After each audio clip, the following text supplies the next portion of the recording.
बूढ़े पिता का फैसला। नमस्कार दोस्तों, सानिया वॉइस स्टोरी चैनल में आपका स्वागत है।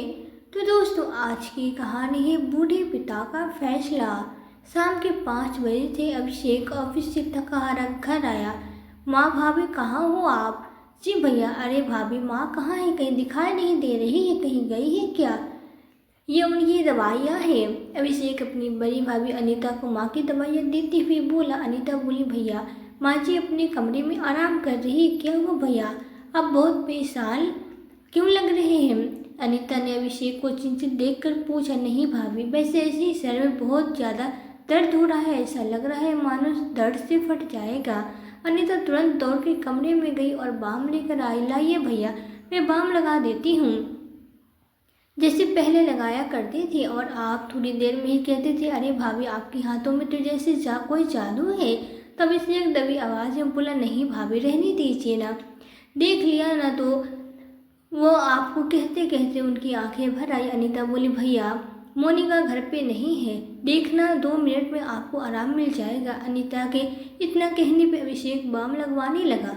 अनीता के साथ अभिषेक का माँ बेटे जैसा रिश्ता था। शादी से पहले अभिषेक अपनी भाभी से बिना पूछे सलाह मशवरा के कोई काम नहीं करता था और वो अनीता एक टीम में हो जाते थे। और बेचारे अनीता के पति देवर भाभी के बीच फंस कर रह जाते थे। उनके पति को अभिषेक का अपनी भाभी के प्रति इतना प्यार सम्मान देखकर काफ़ी अच्छा लगता था। हमेशा परिवार में खुशियाँ झलकती रहती थी, हमेशा खिलखिलाकर सबको खुश रखने वाली अनीता की खुशियों को तो जैसे किसी की नज़र ही लग गई थी। अभिषेक से भी अपनी भाभी की यह उदासी अच्छी नहीं लगती थी और अपने भैया भाभी के साथ हंसकर बीते यादगार पलों को याद करके उसके बार बार आंखें नम हो जाती थी। तभी अचानक मोनिका घर के अंदर आई। देवर भाभी को देखते ही उसके तन बदन में आग लग गई और उसने अचानक एक खींचकर तमाचा अपनी जेठानी को जड़ दिया।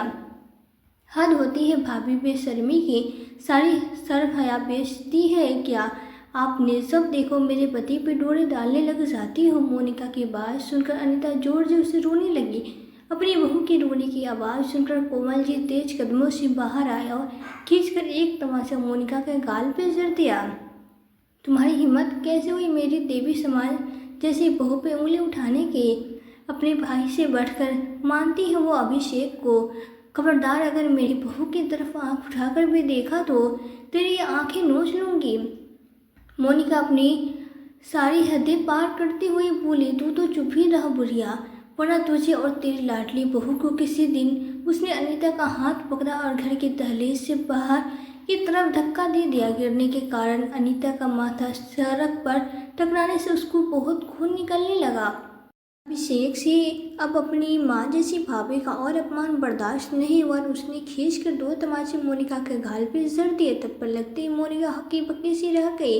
तुम्हारी इतनी हिम्मत कि तुम मुझ पे हाथ उठाओगी? तभी दूसरे थप्पड़ से उसका गाल सूज गया और अभिषेक गुस्सा कर बोला, हिम्मत कैसे हुई तुम्हारी मेरी माँ जैसी भाभी के साथ ऐसा दुर्व्यवहार करने की? बहुत बर्दाश्त कर लिया मैंने, लेकिन अब और नहीं। मेरी भाभी मेरे लिए मेरी बड़ी बहन जैसी, उन्होंने मुझे अपने बच्चे की तरह प्यार किया है। अपनी पॉकेट मनी से बच्चा बचा कर उन्होंने मुझे इस काबिल बनाने में मेरी हर कदम पर मदद की है। जो इन्होंने मेरे लिए किया है वो तो दुनिया की कोई भी भाभी नहीं कर सकती। अगर तुम मेरे बच्चों की माँ नहीं बनने वाली होती तो आज मैं तुम्हारा गला दबा देता। तुमने मेरे हंसते खेलते परिवार को नरक बना दिया है। अच्छा होता भगवान भाई की जगह मुझे इस दुनिया से उठा लेते तो आज मेरी भाभी की यह दुर्दशा नहीं होती। इतना कहकर अभिषेक ने अपनी भाभी को उठाया और उनसे नम आंखों से हाथ जोड़कर माफ़ी मांगने लगा। भाभी मुझे माफ़ कर दीजिए, मेरे होते हुए आपके साथ ऐसा सलूक हुआ। वादा किया था मैंने भैया से कि आपका हमेशा ख्याल रखूँगा, आपके हर दुख सुख में आपको साथ दूंगा, लेकिन मैं अपनी एक ही जिम्मेदारी अच्छी तरीके से नहीं निभा पाया। लेकिन बस अब और नहीं, मेरे रहते अब आप और माँ की तरफ कोई उंगली उठाकर भी नहीं देख सकता। अभिषेक ने अपनी पत्नी की तरफ आंखें दिखाते हुए कहा, आप दोनों के साथ जो इसने बदतमीजी की है उसकी सजा इसे ज़रूर मिलेगी। अभिषेक अपनी भाभी को उनके कमरे में ले गया और उनके माथे पर ट्यूब लगाकर उन्हें आराम करने के लिए बोल दिया। उसकी नज़र अपने भाई की तस्वीर पे गई तो उसकी एक बार फिर आंखें झलक आए। मोनिका के आने से पहले कितनी खुशियाँ थी इस घर में, लेकिन उसके आते ही न जाने क्या हुआ कि पूरा घर बिखर कर रह गया। उसे अभिषेक का अपने परिवार के प्रति इतना प्यार देखकर जलन होती थी, और जब से उसका बड़ा भाई इस दुनिया से गया था, भाभी की सारी जिम्मेदारियां अभिषेक के कंधों पे ही आ गई थी। अभिषेक भी हमेशा अपनी भाभी को खुश रखने की कोशिश करता, इसके लिए वो नए नए तरीके ढूंढता रहता कि कैसे अपनी भाभी के चेहरे पर फिर से वही खुशियाँ ले आए।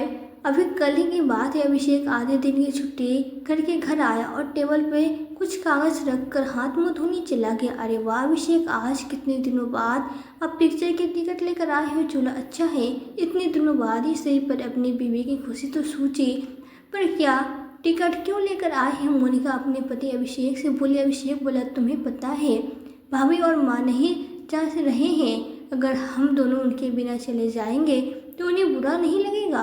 और फिर तुम्हें तो पता है भैया जब से गए थे भाभी की हर ख्वाहिश पूरी करते थे, और भाभी वो हमेशा घर के प्रति अपनी जिम्मेदारी को निभाती आई है। मुझे याद है जब मैं पढ़ाई के लिए हॉस्टल गया था और मुझे पैसों की कमी होती थी तो भैया भाभी से लेकर मुझे भेजते थे, पर कभी भी बाबूजी और माँ को नहीं बताती थी ताकि मुझे डांट ना पड़े। तो मोनिका गुस्से में बोली, अगर तुम्हारी भाभी इतनी प्यारी है तो मुझे क्यों शादी की कर लेती अपनी ही भाभी से शादी। वैसे भी तुम्हारा भाई तो अब रहा नहीं, कितनी मुश्किल से इन लोगों से पीछे छुड़ाकर यहाँ आए थे, पर नहीं, यह तो यहाँ पे आ गए। और वो तुम्हारी माँ दिन रात बड़ी बहू की माला जपती है, उनसे इतनी भी अकल नहीं कि जिस बहू के पास आई है उसकी तारीफ करे। अरे प्रेग्नेंट मैं हूँ, तुम्हारी माँ और भाभी नहीं, और तुम हो कि फिल्म दिखाने ले जा रही हो, मुझे नहीं जाना तुम्हारे साथ। इतना कहते हुए मोनिका टिकट को वहीं फेंक कर कमरे में चली गई। तभी अभिषेक की भाभी अनीता आई और बोली, अभिषेक भैया, मैंने आपके भाई के साथ जितनी भी फिल्में देखनी थी देख ली, अब फिल्मों से मेरी कोई दिलचस्पी नहीं रही।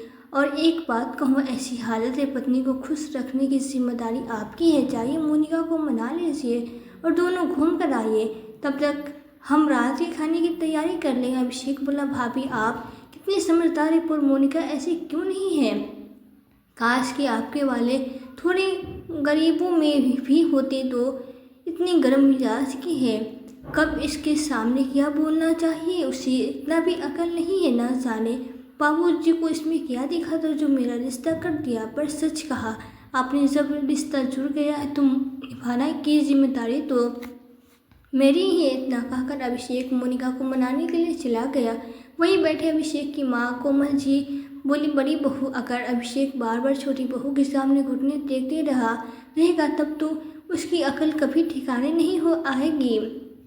छोटी है, यही कह कर 2 साल बीत गए, पर उसका व्यवहार अच्छा होने की जगह और खराब होता जा रहा है। अनीता बोली, माँ जी हमें कितने दिन यहाँ रहना है, फिर हमारे वजह से पति पत्नी के रिश्तों में करवाहट आए, यह भी तो अच्छा नहीं लगता। चलिए मैं रात के खाने की तैयारी करती हूँ। कोमल जी बोली, तुम जेठानी हो, तुम यह सब काम क्यों करोगे, और ऊपर से उसके घर के मेहमान हो। अनीता बोली, माँ जी धीरे बोली, कोई बात नहीं, बस मैं घर की शांति चाहती हूँ। इतना कहकर वो रसोई में चली गई। थोड़ी ही देर में मोनिका पति के साथ मटकते हुए फिल्म देखने चली गई थी। अनीता ने रोटी बनाकर सबसे पहले अपनी सास को खिलाई तो कोमल जी की आंखें भर आई। जाने भगवान तुम्हारे साथ इतना अन्याय क्यों किया, मेरी इतनी समझदार बेटी को मुझसे दूर ले गया। मुझे आज भी वो दिन याद है जब अभिषेक के लिए मोनिका को देखने तुम्हारे बाबूजी के साथ महेश पे गया था। वहाँ से आते ही बोला, माँ हमारा अभिषेक बहुत भोला है, पर लड़की बहुत तेज तर्रार है, लड़की पर टिका टिप्पणी करना अच्छा नहीं लगता, तो आपको जो सही लगे वो करना। कभी कोमल जी के पति मोहन बाबू बोले, अरे बेटा, माँ बाप की इकलौती बेटी है, सुना है विवाह के बहुत सालों बाद हुई है, तो लगता है लाड़ प्यार में ऐसी हो गई होगी। जब हमारे परिवार में आएगी तो वो भी बड़ी बहू जैसे समझदार हो जाएगी।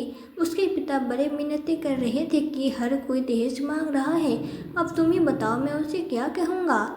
मुझे मना नहीं किया गया, सभी की राजीमंदी हुई। फिर शादी हुई। शादी के तुरंत बाद ही वो लोग घूमने के लिए चले गए, और इधर की छुट्टी खत्म हुई तो वो अपनी ड्यूटी पे श्रीनगर वापस चला गया।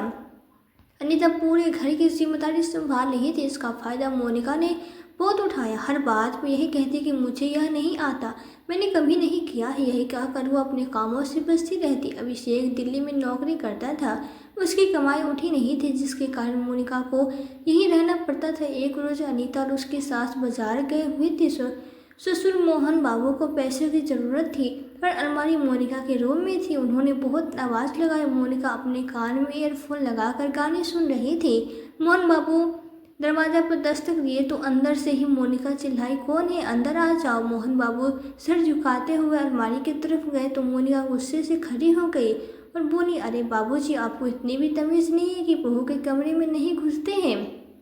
मोहन बाबू बोले, बहू, मैं कब से तुम्हें आवाज़ लगा रहा हूँ और मैं तो बस अलमारी से कुछ पैसे निकालना आया हूँ। कल की मजदूर को बोलकर यह अलमारी हाल में रखवा दूंगा, क्योंकि तुम्हारे पास तो दूसरों की बातों को सुनने के लिए वक्त नहीं है। इतना कहकर मोहन बाबू वहाँ से चले गए। सामने मोनिका अनीता के पास जाकर सारी बात बोली। उसने बड़ी प्यार से समझाया, मोनिका, पहले वो कमरा माँ और बाबूजी का था, पर तुम्हारे आने के बाद माँ बाबूजी ने अपना कमरा तुम्हें दे दिया। वो खुद हॉल में सोते हैं और जब तुम्हारे जेठ जी ही रहते हैं तो माँ जी मेरे साथ सोती है, अन्यथा वह भी हॉल में ही खाट लगाकर सोई है, तो तुम्हें भी तो थोड़ा ख्याल रखना चाहिए। इतना कहकर अनीता रात के खाने की तैयारी करने लगी।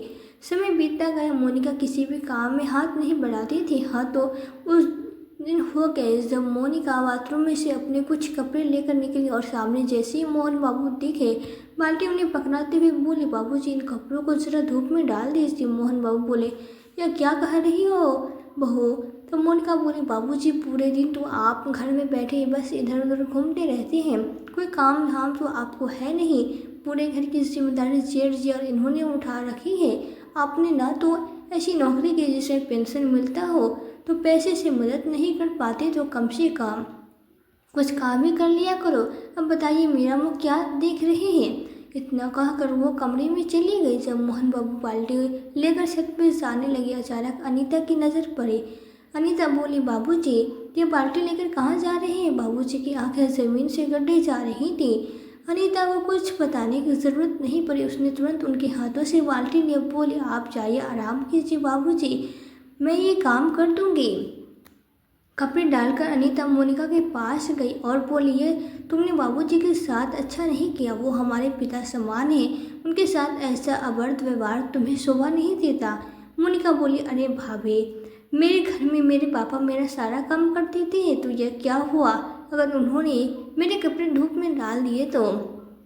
अनीता सोची, इसे समझाने से कोई फ़ायदा नहीं है। धीरे धीरे समय व्यतीतता गया और दोनों एक दिन मोनिका का व्यवहार सबके लिए खराब हो रहा था। एक रोज एक फ़ोन की घंटी बजी। मोहन बाबू ने फ़ोन उठाया तो दूसरी ओर से किसी ने कहा, बहुत दुख के साथ हमें यह सूचित करना पड़ रहा है कि आपका बेटा भगवान को प्यारा हो गया है। इतना सुनते ही मोहन बाबू मानो पत्थर के हो गए।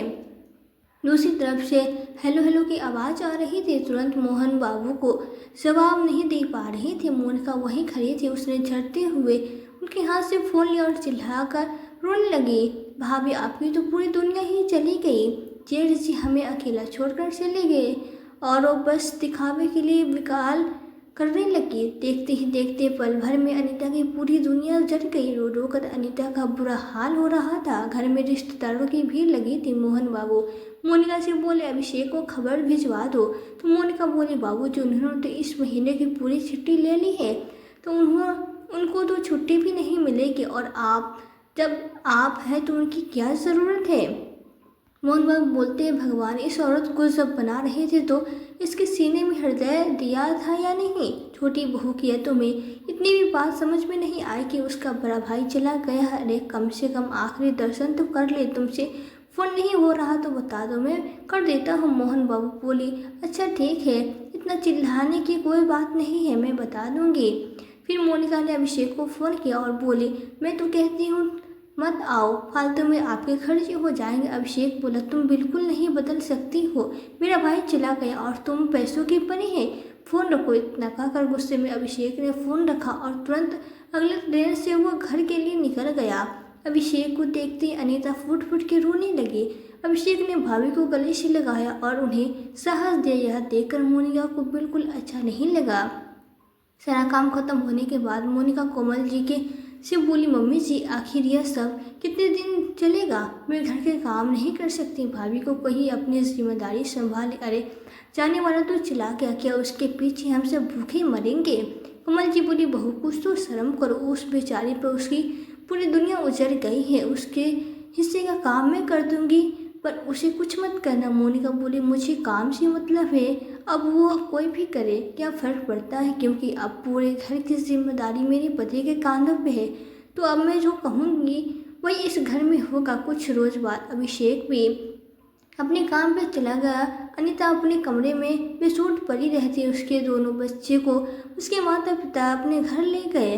अनीता मायके जाने को तैयार नहीं थी, तो इधर कोमल जी नौकर की तरह पूरे घर का काम करती।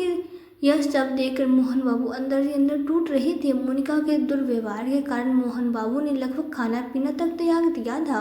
अनीता तो अपने ही गम में डूबी थी, जिसे कुछ नजर ही नहीं आ रहा था। एक रोज मोनिका कोमल जी से बोली, मम्मी से मेरे कपड़े छत पे सूख चुके हैं, ले आइए। कोमल जी लड़खड़ाते हुए छत पे जा रही थी। तभी मोहन बाबू बोले, ठहरो कोमल, मैं ले आता हूँ। इतना कहकर वो छत पे चले गए। जैसे वो कपड़ों को लेकर नीचे आ रहे थे, अचानक से उन्हें चक्कर आया। वो ऊपर की सीढ़ियों से लुढ़कते हुए नीचे आ गए और इस समय उनकी मृत्यु हो गई। कोमल जी बहुत जोर से चिल्लाई, अभिषेक के बाबूजी क्या हो गया आपको? विलाप की आवाज़ अनीता के कानों को भेजते हुए उनके हृदय तक पहुंची। वो कमरे से निकल कर आई।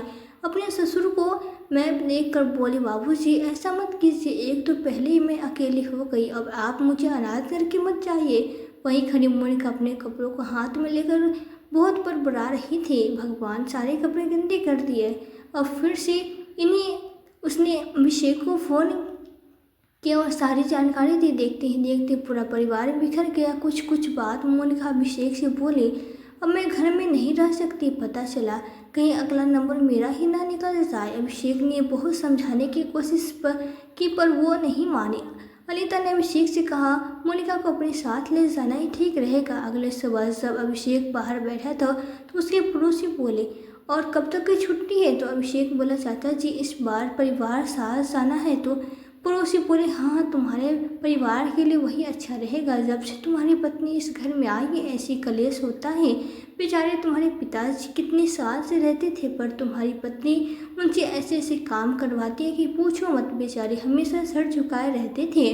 उसी समय अभिषेक को एहसास हुआ कि शायद इसलिए भाभी ने कहा कि पत्नी को साथ ले जाए। अचानक दरवाजे पर घंटी बजी और कोमल जी और अनीता अपनी यादों से बाहर आए। कोमल जी बोली, ए बेटा फिल्म कैसी थी? कुछ कहो तो खाना लगा दे। मोनिका बोली, देखो तो जरा, मम्मी जी को इस उम्र में भी फिल्म के बारे में जानना है।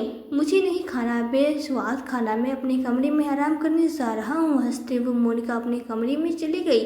कोमल जी बोली, बेटा अगर तुम्हें खाना नहीं खाना तो पहले ही बता देते। बेचारी बहू इतनी गर्मी में रसोई में खाना बना रही थी। अभिषेक बोला, माँ तुम तो जानती हो कि इस अवस्था में कब क्या मन कर जाए खाने का कोई नहीं जानता। उसने जिद की तो मुझे बाहर का खाना खाना है, तो मैंने खिला दिया। आप भी छोटे छोटे बातों को सुनने लगते हैं। आप और भाभी खा लो और मैं आराम करने जा रहा हूँ। बहू का अब तो ठीक था, पर बेटे का ऐसा रुख व्यवहार तो कोमल जी को कतई मंजूर नहीं था, क्योंकि इसी व्यवहार के कारण खाना नहीं खाए और अपने कमरे में आराम करने लगे। अनीता कोमल जी के पैर दबा रही थी। कोमल जी किसी चिंता में डूबी थी। माँ जी क्या सोच रही है? देख रही हूँ काफ़ी देर से आप किसी चिंता में डूबी हैं। कोमल जी बोली, बहू शुरुआत में मोनिका के व्यवहार को बहुत बर्दाश्त किया था। तुम जानती हो उसकी वजह से तुम्हारे ससुर जी की क्या हालत हुई थी। मैं इसके दरवाजे पे नहीं आना चाहती थी, परंतु तुमने कहा था कि कुछ खबरें मिली हैं,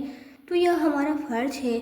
अब मुझे वही सब नहीं सुना जाएगा, तो मैं कहती हूँ कल ही चलो। अनीता बोली, मम्मी जी वो ना समझ आए, परिवार को बढ़कर कुछ नहीं होता। अच्छे बुरे वक्त में परिवार वाले ही तो साथ देते हैं। जिस दिन उसे यह एहसास हो जाएगा, देखिएगा वो हम सब एक जैसा प्यार करेगी। कोमल जी बोली, ना जाने वो दिन कब आएगा। इतना कहकर वो सो गई और अनीता भी उनके बगल में ही सो गई। 15 दिन बाद मोनिका अपनी सहेली के साथ शॉपिंग के लिए गई थी। इधर अभिषेक जब दफ्तर से लौट कर आया, उसके सर पे बहुत तेज दर्द हो रहा था। कोमल जी बोली, बेटा अभिषेक, मैं तुम्हारा सर दबा देती हूँ। गठिया की वजह से मेरी उंगलियां काम नहीं करती। ऐसा करो, भाभी से बोलो, वो तुम्हारा सर दबा देगी। अनीता बोली, हाँ हाँ देवर से बैठ जाइए, मैं बाम लगा देती हूँ और आपका सर भी दबा दूँगी, जैसे पहले और आपके भाई का दबाया करती थी। अभी 5 मिनट नहीं हुए होंगे कि मोनिका घर के अंदर आई। अनीता और अभिषेक को देखकर बोली, अरे क्यों, मैं तो कहती हूँ कमरे में चले जाओ। अरे हद होती है, बेशर्मी की। बेटा भाभी इसका साथ उदाहरण है और माँ वहाँ बैठे मुस्कुरा रही है। अरे मर्द जात तो होते ही ये खराब है, पर भाभी आपने किया, अपनी शर्म हया बेचती है। जब देखो किसी न किसी बहाने मेरे पति पे टोड़ा डालती रहती है। मुनिया की बात सुनते अनीता रोने लगी और भागकर अपनी कमरे में चली गई। कोमल जी उठी, चोट का तमाम थप्पड़ मोनिका के वो लगाते हुए बोली, बेशरम औरत, तुम्हारी खुद की नीयत खराब है और तुम उस देवी जैसी औरत में उंगली उठा रही हो।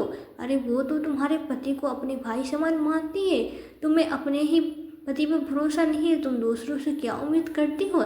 मैंने कहा था उसे कि तुम उसके प्यार और सम्मान के लायक नहीं हो, पर वो है कि तुम्हें अपनी छोटी बहन और देवर जी को भाई समझती रही। तुम दोनों किसी लायक नहीं हो। अभिषेक बोला, माँ आप इसके साथ साथ मुझे भी क्यों घसीट रहे लेती हैं, मेरी क्या गलती है। कोमल जी ने बेटे को एक थप्पड़ जड़ा और बोली, माँ के सामने तो तुम अकल दिखाती हो और बेबी के सामने आते ही चूहा बन जाती हो। अगर तुम सही होते तो आज तुम्हारी नक्श देवी भी तुम्हारी बड़ी भाभी और तुम्हारी माँ से इस तरह से बदतमीजी नहीं करती।